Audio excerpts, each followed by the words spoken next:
Hello दोस्तों, क्या हाल है। स्वागत है आपका भावाधस भीम न्यूज में। आज तारीख है 21 जून 2025, दिन शनिवार, आषाढ़ कृष्ण पक्ष की एकादशी तिथि है। चलिए अब बात करते हैं आज के मुख्य समाचार में। देखिए देश भर, उत्तर प्रदेश, उत्तराखंड की मुख्य खबरें। देखिए दोस्तों, आज के दिन 21 जून को अंतर्राष्ट्रीय योग दिवस मनाया जाता है।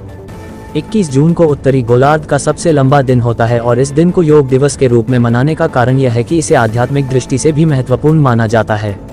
2015 में पहली बार अंतर्राष्ट्रीय योग दिवस मनाया गया था। इस वर्ष 21 जून को 11वां अंतर्राष्ट्रीय योग दिवस मनाया जाएगा।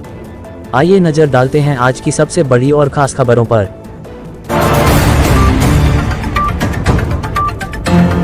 भारतीय कूटनीति की बड़ी जीत, ईरान ने सिर्फ भारत के लिए खोला एयरस्पेस, 1000 छात्र आ रहे दिल्ली। ईरान ने भारतीय छात्रों की निकासी के लिए अपने बंद हवाई क्षेत्र को विशेष रूप से भारत के लिए खोलने का फैसला किया है।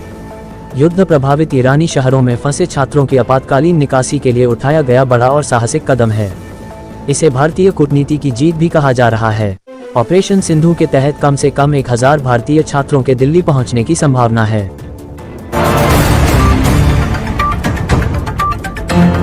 भारत को हमला नहीं करने के लिए सऊदी प्रिंस ने मनाया, पाक ने भी ट्रंप के दावों को किया खारिज।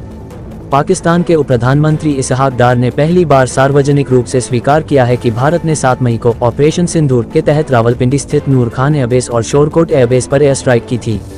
ये हमला 22 अप्रैल को जम्मू कश्मीर के पहलगाम में हुए आतंकी हमले के जवाब में था, जिसमें 26 आम नागरिक मारे गए थे। डार ने ये खुलासा जियो न्यूज को दिए एक इंटरव्यू के दौरान किया। आपको बता दें कि इससे पहले पाकिस्तान की सरकार और सेना के द्वारा बार बार हमले से हुए नुकसान को लेकर इनकार किया जाता था।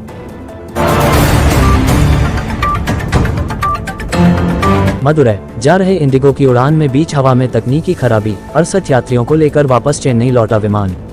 मदुरै जाने वाली एक निजी एयरलाइन के विमान में शुक्रवार को बीच हवा में तकनीकी खराबी आ गई। इस वजह से उसे वापस चेन्नई लौटना पड़ा। हवाई अड्डे के अधिकारियों ने बताया कि करीब आधे घंटे की उड़ान के बाद इंडिगो एयरलाइंस के विमान के पायलट ने खराबी का पता लगाया और चेन्नई वापस आने और उतरने की अनुमति मांगी। इसके बाद करीब 68 यात्रियों को लेकर जा रहा विमान बाद में सुरक्षित रूप से यहां उतरा। सभी यात्रियों को विमान से उतार लिया गया। मामले पर इंडिगो की ओर से तत्काल कोई प्रतिक्रिया नहीं मिली। मणिपुर में सुरक्षा बलों को बड़ी कामयाबी, 7 उग्रवादी गिरफ्तार। मणिपुर राज्य के विभिन्न जिलों में कार्रवाई करते हुए सुरक्षा बलों ने प्रतिबंधित उग्रवादी संगठनों से जुड़े 7 उग्रवादियों को गिरफ्तार किया है। इनमें People's Liberation Army, UNLF, Koireng, PREP, AK pro, KCP, PWG, KCP, PSC और प्रेपक संगठनों के सदस्य शामिल हैं। गिरफ्तारियां इम्फाल, काकचिंग, टेंगनौपाल और बिष्णुपुर जिलों में हुई। आरोपी जबरन वसूली और आपराधिक गतिविधियों में संलिप्त थे। उन्नाव में दरोगा की मौत, सिपाही समेत 6 घायल। नाबालिग को राजस्थान से लेकर लौट रहे थे। उन्नाव में तेज रफ्तार अर्टिगा कार एक प्राइवेट बस में पीछे से घुस गई। हादसे में कार चला रहे यूपी पुलिस के दरोगा मनजीत सिंह 38 की मौके पर मौत हो गई। सिपाही समेत 6 लोग गंभीर रूप से घायल हो गए। अमेठी में तैनात दरोगा टीम के साथ लापता युवती को राजस्थान से बरामद कर लौट रहे थे। शुक्रवार सुबह 6 बजे आगरा लखनऊ एक्सप्रेसवे पर बांगरमऊ थाना क्षेत्र में हादसा हुआ।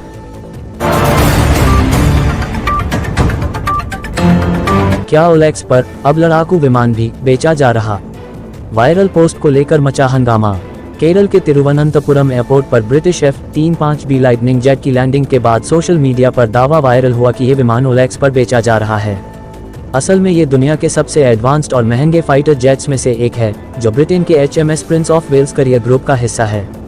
तकनीकी खराबी के चलते ये जेट एयरपोर्ट पर खड़ा है और अपने जहाज पर नहीं लौट पाया है। हाल ही में इसने भारतीय नौसेना के साथ अभ्यास भी किया था। प्रदूषण के खिलाफ दिल्ली सरकार का मास्टर प्लान, 5000 इलेक्ट्रिक बसों की तैयारी। दिल्ली सरकार राजधानी की सड़कों पर ई बसों की संख्या बढ़ाकर वायु प्रदूषण को कम करने की योजना पर काम कर रही है। सरकार की योजना है कि इस साल के अंत तक बैटरी चलित ई बसों की संख्या बढ़ाकर 5000 कर दी जाए। इससे लोगों को आवागमन के लिए सस्ता सुलभ साधन उपलब्ध होगा, साथ ही इससे वायु प्रदूषण से निपटने में भी मदद मिलेगी। प्रधानमंत्री नरेंद्र मोदी देवी बसों की एक खेप को हरी झंडी दिखाकर रवाना कर चुके हैं। इस महीने 150 नई ई बसों को सड़कों पर उतारने की योजना है।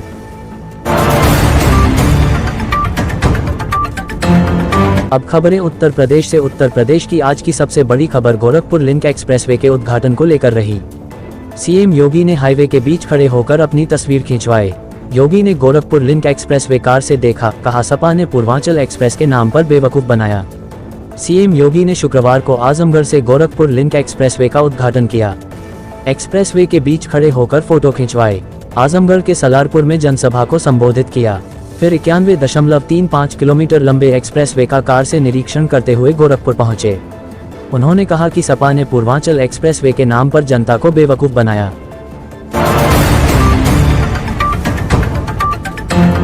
झांसी स्टेशन पर वंदे भारत में बवाल, यात्री से मारपीट, कांग्रेस का बीजेपी विधायक समर्थकों पर आरोप। झांसी स्टेशन पर वंदे भारत ट्रेन में मारपीट से यात्रियों में दहशत हो गई। दिल्ली से भोपाल जा रही वंदे भारत एक्सप्रेस में झांसी स्टेशन पर 7 से 8 लोग एग्जीक्यूटिव कोच में घुसकर सीट नंबर 49 पर बैठे यात्री से मारपीट करने लगे। कोच में दहशत फैल गई। आरोपी प्लेटफॉर्म पर उतरकर भाग गए। पास की सीट पर बबीना से भाजपा विधायक राजीव सिंह मौजूद थे। कांग्रेस ने आरोप लगाया कि हमलावर विधायक के समर्थक थे। विधायक ने 2 यात्रियों के खिलाफ अभद्रता की शिकायत दर्ज कराई है।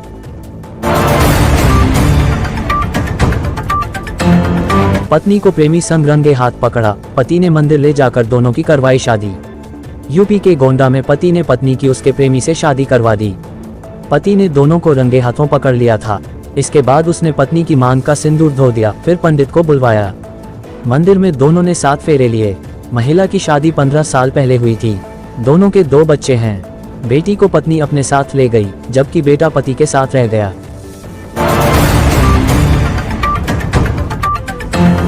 2000 नवनियुक्त सिपाहियों के लिए ट्रेनिंग कोर्स शुरू, जानेंगे आचार संहिता, सीखेंगे सैल्यूट करना। कानपुर में पुलिस महकमे के नए सिपाहियों को आचार संहिता का पाठ पढ़ाने के साथ ही सैल्यूट करना सिखाया जाएगा। उन्हें बताया जाएगा कि ड्यूटी के दौरान उन्हें किस तरह से रहना है। पुलिस अधिकारियों के आने पर उनकी क्या प्रतिक्रिया होनी चाहिए, ये जानकारी सिपाहियों को महीने भर के जॉइनिंग ट्रेनिंग कोर्स के दौरान दी जाएगी। ये कोर्स 20 जून से पुलिस लाइन में शुरू हो गया है। इस दौरान नवनियुक्त सिपाही रिक्रूट बिठूर क्षेत्र, police line, traffic police line, Bilhaur ITBP centre में रुकेंगे। पहले पिलाई शराब फिर मार दी गोली, प्रेमी देवर के साथ मिल पत्नी ने ली पति की जान, दोनों भेजे जेल। अलीगढ़ गंगीरी के गांव नगला हिमाचल निवासी ऋषि कुमार की हत्या पत्नी ललिता देवी व चचेरे भाई नीरेश पुत्र स्योदन सिंह ने अवैध संबंध के चलते गोली मारकर की थी। जब ऋषि को अपनी पत्नी व चचेरे भाई के अवैध संबंधों का पता चला तो पत्नी ने अपने प्रेमी देवर को बताया। तब प्रेमी देवर ने ऋषि को रात में शराब पिलाए और कान के पास गोली मार दी। पुलिस ने आरोपी पत्नी और उसके प्रेमी देवर को गिरफ्तार कर जेल भेज दिया।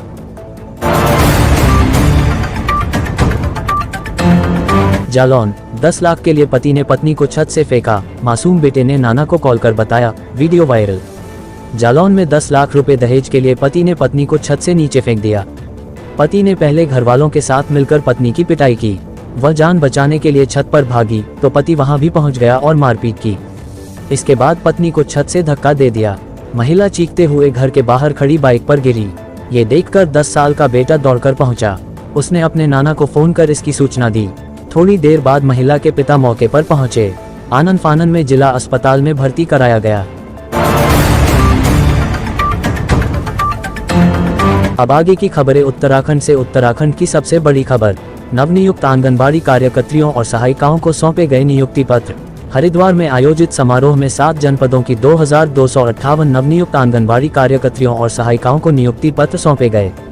कैबिनेट मंत्री रेखा आर्या ने कहा कि अब विभाग में उच्च शिक्षित महिलाओं की भागीदारी से सेवाओं में गुणवत्ता बढ़ेगी। उन्होंने बताया कि यह पहली बार है जब पूरी प्रक्रिया ऑनलाइन और पारदर्शी तरीके से संपन्न हुई। उन्होंने कहा कि जीरो टॉलरेंस की नीति के तहत भ्रष्टाचार पर सख्ती के साथ अंकुश लगाया गया है। कार्यकर्तियों को जनहित कार्यों की रीढ़ बताया गया। ऑपरेशन लगाम के तहत हरिद्वार पुलिस की सख्ती जारी। एसएसपी हरिद्वार के आदेश पर पुलिस द्वारा ऑपरेशन लगाम अभियान के अंतर्गत निरंतर कार्रवाई की जा रही है। थाना बहादुराबाद क्षेत्र में चेकिंग अभियान चलाकर कई वाहनों के खिलाफ एमवी एक्ट के तहत चालान किया गया। अभियान के दौरान अवैध हूटर और एम्पलीफायर भी जब्त किए गए। पुलिस ने नियमों के उल्लंघन पर सख्ती दिखाते हुए आमजन से नियमों का पालन करने की अपील की है। कार्रवाई लगातार जारी है। नाला क्षेत्रों से अतिक्रमण हटाने के नोटिस से कांग्रेस भाजपा की सियासत गरमाई, लोगों के पक्ष में खड़ी हुई कांग्रेस। हल्द्वानी, देवखरी व रक्सिया नालों के आसपास के क्षेत्रों में 500 से अधिक परिवारों को अतिक्रमण हटाने के नोटिस ने भाजपा को परेशानी में डाल दिया है। मेयर को न सिर्फ अफसरों से बात करना पड़ी, बल्कि लोगों के बीच जाकर आश्वासन देना पड़ा कि किसी को बेवजह परेशान नहीं होने दिया जाएगा। दूसरी तरफ कांग्रेस ने सुभाषनगर में महापंचायत कर नोटिसों को तुगलकी फरमान बताते हुए पुरजोर विरोध का ऐलान किया है। मशरूम प्लांट हादसा, 1 की मौत, 13 मजदूर दबे, 4 घंटे चला रेस्क्यू ऑपरेशन, अब होगी मजिस्ट्रेटी जांच। ऊधम सिंह नगर केलाखेड़ा में मशरूम प्लांट में हुए हादसे के 7 घायलों को जिला अस्पताल लाया गया। इसमें घायल एक गर्भवती की कमर में दर्द की शिकायत पर उसका एक्सरे करने की कार्रवाई की गई और उसे प्राइवेट रूम में भर्ती किया गया। इस दौरान अस्पताल में तीमारदारों की भीड़ लगी रही। डीएम ने मामले में मजिस्ट्रेटी जांच के आदेश जारी किए हैं। युवक पर पिस्टल से झोंके फायर, हाथ जख्मी, पुलिस ने 3 के खिलाफ नामजद केस दर्ज किया। रुद्रपुर कोतवाली क्षेत्र के खेड़ा में 2 पक्षों के बीच हो रहे झगड़े में बीच बचाव करना एक युवक को भारी पड़ गया। आवेश में आए एक पक्ष के युवक ने उस पर पिस्टल से फायरिंग कर दी। इससे हाथ में गोली लगने से वह घायल हो गया।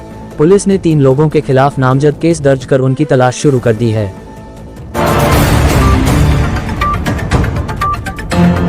मानव तस्करों के चंगुल से 32 नेपालियों को कराया मुक्त, बंधक बनाकर रखा था, इस काम के लिए किया मजबूर। काशीपुर, नेपाल दूतावास की सूचना पर नौकरी का झांसा देकर मानव तस्करों के चंगुल से 32 नेपालियों को पुलिस ने मुक्त कराया है। ये नेपाली श्रमिक एक किराए के मकान में रखे गए थे।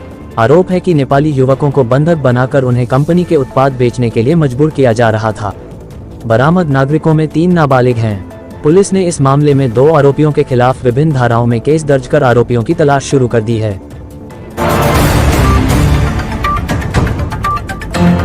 अब चलिए जानते हैं उत्तर प्रदेश और उत्तराखंड के मौसम का हाल। उत्तर प्रदेश का मौसम का हाल, लगभग 21 जून 2025 को मेरठ, उत्तर प्रदेश में मौसम इस प्रकार रहेगा।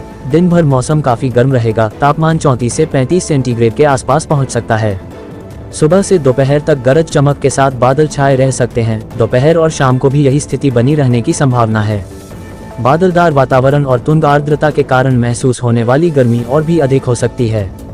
तेज बारिश या हल्की बरसात की संभावना बनी हुई है, खासकर सुबह व दोपहर में। अब उत्तराखंड के मौसम का हाल। 21 जून के लिए देहरादून, उत्तराखंड का मौसम नम रहेगा। यहाँ का मौसम मुख्य रूप से बादल छाए रहने वाला है। दिन के कुछ हिस्सों में गरज चमक के साथ बारिश हो सकती है। दिन में तापमान लगभग 30 से 31 सेंटीग्रेड के बीच रहेगा। सुबह और शाम के समय कई बार बारिश या गरज चमक वाली हवाओं की संभावना है। दोपहर में मौसम नम और बादलों भरा रहेगा। तो दोस्तों, ये थी आज की बड़ी और जरूरी खबरें। अगर ये अपडेट्स आपको पसंद आए हों तो इस वीडियो को लाइक करें और भावाधस भीम न्यूज चैनल को सब्सक्राइब करना न भूलें। मिलते हैं अगली खबरों के साथ। तब तक के लिए नमस्कार। जय हिंद, जय भारत।